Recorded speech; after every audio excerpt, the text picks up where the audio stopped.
Hoje o Senado deve votar a desoneração, na verdade o veto do presidente ao projeto de lei que desonera a folha de pagamentos de 17 setores que mais empregam no Brasil.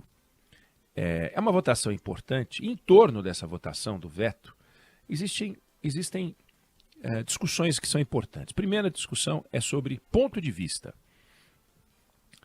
Os alemães e os brasileiros se enfrentaram na semifinal da Copa do Mundo no Brasil e um lado saiu feliz, o outro lado saiu destroçado, mas o jogo teve o mesmo placar, foi 7-1, 7-1 para a Alemanha. Então, do ponto de vista da Alemanha foi um resultado espetacular, do ponto de vista do Brasil foi um resultado lamentável, mas foi 7-1. Por que eu chamo atenção para este dado do jogo de futebol?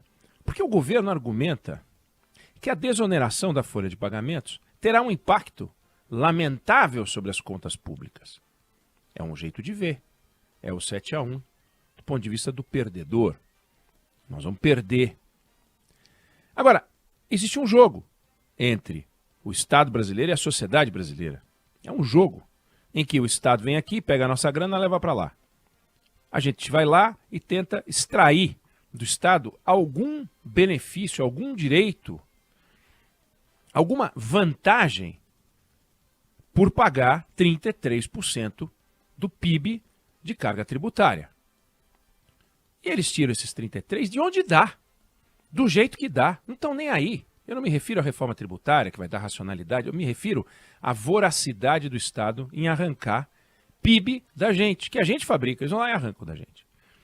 Então, primeiro, não existe uma coisa chamada desoneração.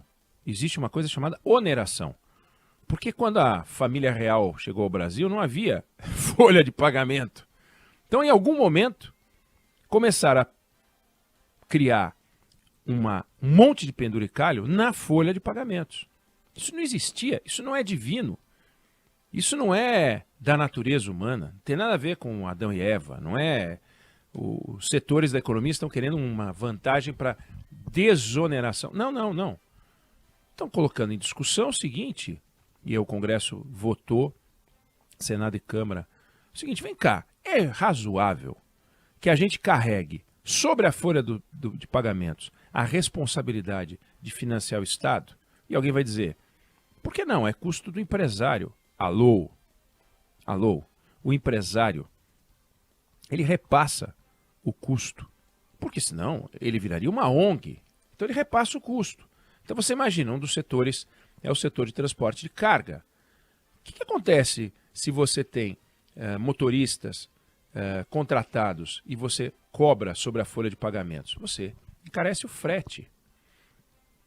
Isso vale para obras de infraestrutura, isso vale para call center, isso vale para tudo, para vários setores. Por acaso, nós estamos falando de 17 setores que mais empregam. O correto seria não existir o encargo do jeito que é. Hoje, você tem uma contribuição previdenciária patronal de 20% sobre a folha. 20% sobre a folha. Então você contrata e paga 20% a mais para alguém que é o Estado. Para alguém que é o Estado brasileiro. Por que sobre a folha de pagamento? Por que punir a contratação? Por que desestimular a contratação? Entre 2019 e 2023, dados do CAGED, os setores que não pagaram a contribuição previdenciária patronal de 20%, mas pagaram, não é que não vai pagar nada, mas pagaram de 1 a 4,5% sobre a receita bruta, geraram 19% de empregos. E os que continuaram onerados, ou seja, com a folha de pagamento tributada em 20%, geraram 13% de empregos. Aumentaram 13% a contratação e o outro aumentou 19% a contratação.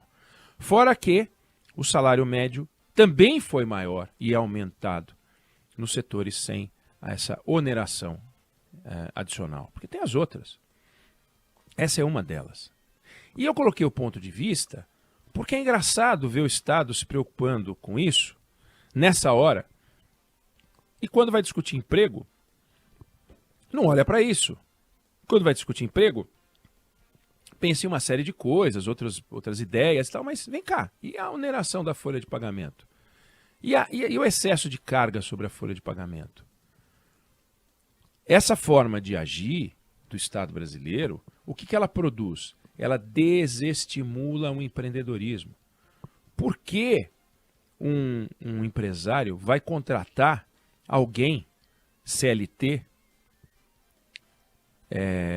ele faz as contas e diz, não vou abrir um negócio. E os que abrem, e muitos dos que abrem, acabam contratando de maneira informal. Então, estimula o emprego informal e desestimula o empreendedorismo. Esse é o resultado que a gente tem com essa lógica de tributar a folha de pagamento. Folha de pagamento vai ser uma coisa sagrada. Sagrada. Quanto menos tributo, melhor. Tributa a receita. Empresa que paga pouco, fatura pouco, paga pouco. Empresa que fatura muito, paga muito. Aí sim. Agora, empresa que contrata muito vai ser punida? Não, não tem que ser punida. Não faz sentido punir a empresa. E resultado dessa lógica perversa que a gente tem no Brasil, em que a gente pune a contratação, em que a gente pune o empreendedorismo, que a gente desestimula a contratação formal, que a gente tem um volume de carteira assinada que pode até crescer, porque a população cresce e o desemprego está caindo, mas poderia ser maior, faz com que, quando você pega alguns números internacionais, fique claro, dados da Organização Internacional do Trabalho, OIT, o Brasil está na posição 51 de 105 países na massa salarial, por paridade e por poder de compra. É pouco. Mas, renda líquida por família. Estudaram 41 países, o Brasil é o país 40. Não dá. Tem uma coisa errada aí. Tem outros dados. O Brasil é o país com maior quantidade de encargos trabalhistas. Quando você analisa 25 países, é mais do que Itália, França, Espanha, Japão. Eu não vou falar dos Estados Unidos, que é também. O volume de encargos na Alemanha é metade do nosso. Na Índia é 1/15 do nosso. Bom, mas então você defende um modelo sem benefício? Não. Só quero dizer que nós temos um sistema que não facilita a vida do empregado, do trabalhador, da mão de obra. Não é um empresário, quando luta pela desoneração, ele está dizendo o que vai acontecer, vai ter corte. Porque da mesma maneira que deixa de ter cortes e há contratação com a desoneração, se houver uma reoneração, porque houve a oneração, depois houve a desoneração e então uma reoneração, obviamente vai ter que ter ajuste. O empresário vai fazer uma conta e diz, não vale a pena, no meu call center aqui, eu sou basicamente mão de obra. Se eu tenho um aumento de encargo, eu vou fazer um ajuste, vou atender menos, vou faturar menos. Olha que loucura. Um sistema que, ao contratar mais, você estimula que ele fature menos. Porque ele modula o tamanho do seu faturamento pela quantidade de atendimentos que uma pessoa pode fazer. Se você vai demitir, você vai ter menos gente fazendo atendimento, você vai faturar menos, mas vale a pena faturar menos para não ter que pagar 20% da folha, crescendo a folha demais. Ou seja, fica parecendo, e o governo nessa hora é estranho, porque o governo fala assim, dá para entender a lógica do governo, mas é estranho, porque o governo fala assim, não, nós tivemos que vetar porque responsabilidade fiscal, sabe? A gente teve que vetar porque isso aí vai custar bilhões e bilhões de reais. Mas peraí, todo programa social custa bilhões de reais. E bilhões e dezenas de bilhões. O Bolsa Família custa. Os programas de financiamento estudantil custam. Todos os programas sociais custam uma fortuna. E quando você pega e diz, bom, esse é um programa social. Eu acho que talvez não seja um programa social, mas é um problema social que você vai alimentar o Estado brasileiro com base na folha de pagamentos. E o governo tentando trabalhar isso como se fosse o jogo de um lobby. Alguns caem nessa discussão. Sempre tem os que caem nessa discussão, que são tão apaixonados pelo governo que entram nessa. Mas não faz sentido. Outra coisa, voltando ao ponto, a ótica do ponto de vista. Não podemos adotar a lógica do governo, achando que o governo está com a razão, a Fazenda está com a razão, sempre. Fernando Haddad é uma pessoa muito sensata e, pela lógica dele, ele tem que defender o veto, e defendeu o veto.